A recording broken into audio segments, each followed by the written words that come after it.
अस्सलाम वालेकुम to all of you. Welcome on my YouTube channel. आज का जो हमारा डिस्कशन का टॉपिक है वो है solutions and types of solutions. ठीक है।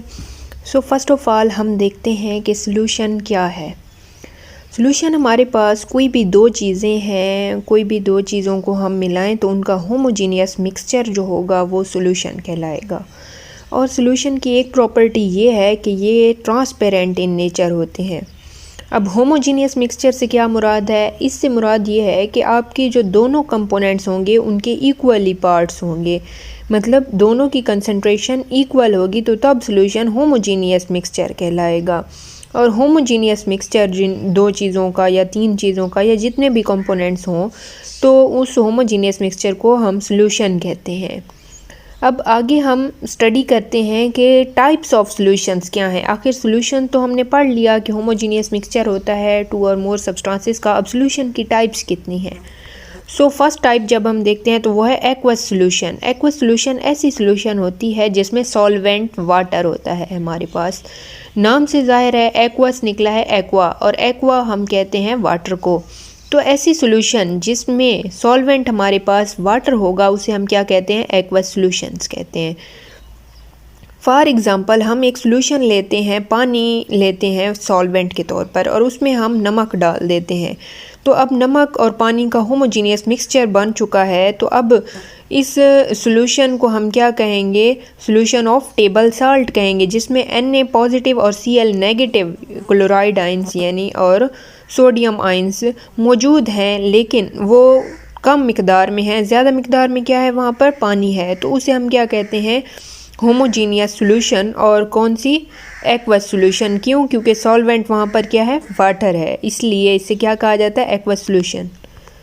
यहाँ पर अब आप देख सकते हैं कि सी वाटर एक्वस सॉल्यूशन हो गई, जिसमें पानी एज अ सॉल्वेंट होता है और इसके अंदर नमक के कुछ कंपोनेंट्स होते हैं। इसके अलावा कोक हो गई, विनेगर हो गई, रेन हो गई, ये सारे क्या हैं? एक्वस सॉल्यूशन हैं जिनमें वाटर सॉल्वेंट के तौर पर एक्ट करता है।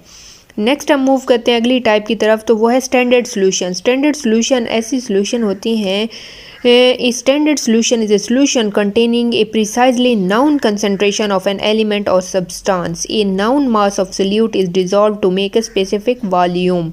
यानी अगर हमने 100 ml बनाना है तो हम उसके अंदर जो होगा सल्यूट या कंसंट्रेशन जो हमारी एलिमेंट की होगी वो नाउन होगी, तो उसे हम एज अ स्टैंडर्ड रखेंगे कि हम 1 मोलर सोल्यूशन बना रहे हैं, 0.25 मोलर सोल्यूशन बना रहे हैं। तो यानी हमारे पास कंसंट्रेशन जो होगी वो नाउन होगी कि इतनी मिकदार में हम सॉल्यूशन बना रहे हैं। तो ये हमारे पास सॉल्यूशंस क्या कहलाते हैं? Standard solutions. नेक्स्ट है हमारे पास फिगर शोइंग स्टैंडर्ड सॉल्यूशन। अब देखिए हमारे पास सॉल्वेंट मौजूद है, इसके अंदर सल्यूट हम थोड़ी सी मिकदार में डालते हैं तो ये क्या हो जाता है? सॉल्यूशन बन जाता है। इसमें जो पर्पल कलर के कंपोनेंट्स हैं ये हमारे पास सल्यूट के पार्टिकल्स हैं। तो ये स्टैंडर्ड सॉल्यूशन बन गई जिसमें हमें पता है नाउन कंपोनेंट्स हमारे पास मौजूद हैं। उसके बाद है मोलर सॉल्यूशन। मोलर सॉल्यूशन ऐसी सॉल्यूशन होती है जिसका मोलैरिटी बेस्ड हम सॉल्यूशन कह सकते हैं। और मोलर सॉल्यूशंस ऐसी सॉल्यूशंस होती हैं जो वॉल्यूम पर डिपेंड करती हैं, यानी उन पर टेम्परेचर का अफेक्ट होता है, क्योंकि हमें पता है कि जब टेम्परेचर हम बढ़ाते हैं तो वॉल्यूम के अंदर इंक्रीज़ आती है। और अगरचे ये मोलर सॉल्यूशंस वॉल्यूम पर डिपेंडेंट हैं तो क्या होगा? इन पर टेम्परेचर का भी इफ़ेक्ट होता है। ठीक है। तो ये होती हैं molar solution. Moles per DM³ of solution हम, या मोल्स पर लीटर में इनके SI यूनिट होते हैं। ठीक है। तो मोलर सॉल्यूशन हम देख लेते हैं। यहाँ पर हमने मोलर सॉल्यूशन बनाई हुई है जिसमें NaCl हमने लिया है 58.5 ग्राम, और make up to 1 litre with distilled water हमने 1 लीटर तक उसे बना दिया है। उसके बाद नेक्स्ट हमारे पास सॉल्यूशन है मोलर सॉल्यूशन। ये डाइल्यूट होती हैं बनिस्बत मोलर सॉल्यूशन के। मोलर सॉल्यूशन क्या होती हैं? डाइल्यूट इन नेचर होती हैं और ये वॉल्यूम पर डिपेंडेंट नहीं होती। इन्हें हम क्या लिखते हैं? SI यूनिट्स में मोल्स पर किलोग्राम लिखते हैं। और इन्हें मोलैलिटी हम कहते हैं। मोलर सॉल्यूशंस इन पर वॉल्यूम का असर नहीं होता, तो टेम्परेचर का भी कोई असर नहीं होता इन पर, यानी टेम्परेचर के बढ़ने से इन पर कोई इफ़ेक्ट नहीं होगा। और मोलैलिटी को हम स्मॉल m से रिप्रेजेंट करते हैं। उसके बाद फिगर शोइंग मोलर सॉल्यूशन हम देख सकते हैं कि moles of solute divided by kilogram of solvent. वहाँ पर क्या था मोलर सॉल्यूशन में कि मोल्स ऑफ सॉल्यूट पर डीएम क्यूब या पर लीटर ऑफ सोल्यूशन। अब यहाँ पर मोलैलिटी में क्या है, मोल्स ऑफ सोल्यूट पर किलोग्राम ऑफ सॉल्वेंट या सोल्यूशन, ठीक है।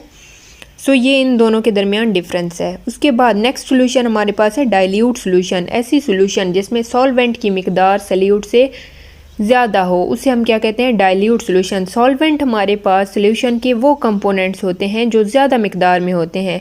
लाइक जैसे एक्वस सोल्यूशन में वाटर ज़्यादा मिकदार में है तो वो क्या है, सॉल्वेंट है, और नमक अगर हम डालते हैं उसके अंदर तो वो कम मिकदार में है तो वो हमारे पास सोल्यूट है। सो डाइल्यूट सोल्यूशंस ऐसी सोल्यूशंस होती हैं जिनके अंदर सॉल्वेंट की मिकदार सोल्यूट से ज़्यादा होती है। देख सकते हैं आप डाइल्यूट सॉल्यूशंस जो हैं उनमें क्या है, सॉल्वेंट की मिकदार ज़्यादा है, और कंसनट्रेटेड जब हम बनाते हैं तो मज़ीद हम कॉपर सल्फेट सॉल्यूशन डाल रहे हैं, यानी वाटर के अंदर मज़ीद हमने कॉपर सल्फेट की एडिशन की तो क्या हो गया, सोल्यूट की मिकदार बढ़ गई और सॉल्वेंट की कम हो गई। नेक्स्ट है हमारे पास कंसनट्रेटेड सॉल्यूशन। कंसनट्रेटेड सॉल्यूशन ऐसी सॉल्यूशन होती है जिसमें सोल्यूट की मिकदार ज़्यादा होती है बनिस्बत सॉल्वेंट के।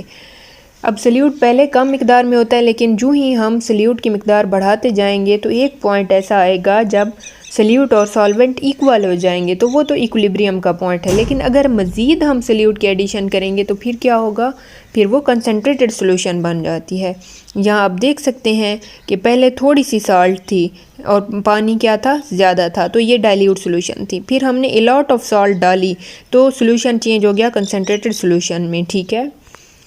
So it was all about today's lecture about the solutions and types of solutions. Hope so you have learned a lot from this video. If you have any queries then you can ask me in comment box. Thanks for your support.